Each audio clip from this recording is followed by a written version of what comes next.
తెలంగాణ ప్రజాప్రతినిధులకు TTD good news చెప్పింది. తిరుమల శ్రీవారి వీఐపీ దర్శనానికి తెలంగాణ ప్రజాప్రతినిధుల సిఫార్సు లేఖలకు అనుమతిస్తున్నట్లు ప్రకటించింది. సీఎం చంద్రబాబు ఆదేశాల మేరకు ఈ నిర్ణయం తీసుకున్నట్లు వెల్లడించింది. తెలంగాణ నేతల సిఫార్సు లేఖలపై సోమవారం, మంగళవారం వీఐపీ బ్రేక్ దర్శనాలు ఉంటాయని తెలిపింది.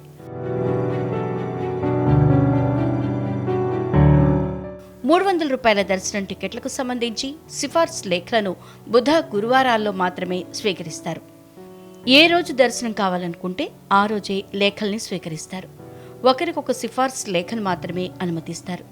ఒక లేఖపై 6 మంది భక్తులు మించకుండా ఉండాలి. మార్చి 24 నుంచి ఈ విధానం అమలు చేయనుంది టీటీడీ. గత కొంతకాలంగా తెలంగాణ ప్రజాప్రతినిధుల సిఫార్సు లేఖలపై దర్శనం కల్పించాలని అనేక వినతులు అందుతున్నాయి. తెలంగాణ రాష్ట్ర మంత్రులు, ఎమ్మెల్యేలు, ఇతర ప్రజాప్రతినిధులు తిరుమలకొచ్చి మా లేఖల్ని స్వీకరించి దర్శనం కల్పించండి అంటూ అనేక మార్లు వినతులు సమర్పించారు. దీనిపై పూర్తి అధ్యయనం చేసిన టీటీడీ తెలంగాణ ప్రజాప్రతినిధుల లేఖలను స్వీకరించేందుకు గ్రీన్ సిగ్నల్ ఇచ్చింది.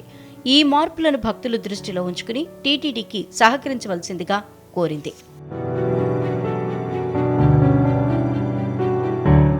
ఇప్పటి వరకు సోమవారం వీఐపీ బ్రేక్ దర్శనానికి గాను ఆదివారం ఏపీ ప్రజాప్రతినిధుల నుండి స్వీకరిస్తున్న సిఫార్సు లేఖలు ఇకపై శనివారం నాడు లేఖలు తీసుకుని ఆదివారం దర్శనం చేసుకునేలా స్వీకరించబడతాయని పేర్కొంది.